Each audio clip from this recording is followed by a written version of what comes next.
এই আজকালকার ছেলে মেয়েদের নিয়ে হয়েছে এই সমস্যা, মাছ মাংস ছাড়া খেতেই চায় না।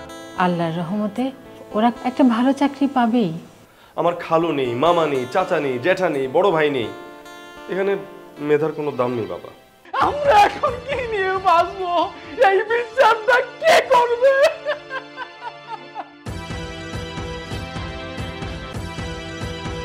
লাখ লাখ পরিবার পথে বসেছে, তারাও তোমার মতো ওদেরকে অনেক বদদোয়া দিয়েছে। কি হে শালা বাবু, চাকরি বাকরি কিছু হলো? আমার না আছে কোটা, না আছে এমপি মন্ত্রীর সুপারিশ, না আছে পদ পদবি, কিচ্ছু নেই। স্বামীর সংসার করবি তো ঠিক আছে, বিয়ে দিয়ে দিন।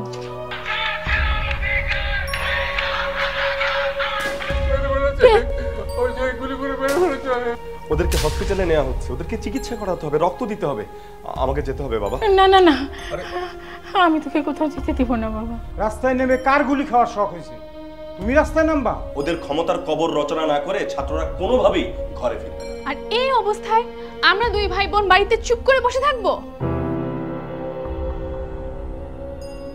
আমরা কিন্তু আবার আসবো, যদি দেখি কোনো ছাত্র আশ্রয় দিছেন সবাইকে তুলে নিয়ে যাব।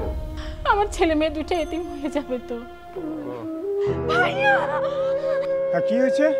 তোমরা কিছু বলছো না কেন? তোরা কথা বলছিস না কেন? ভাই নেই, আমাদের শেষ সম্বল বলতে আর কিছুই রইল না।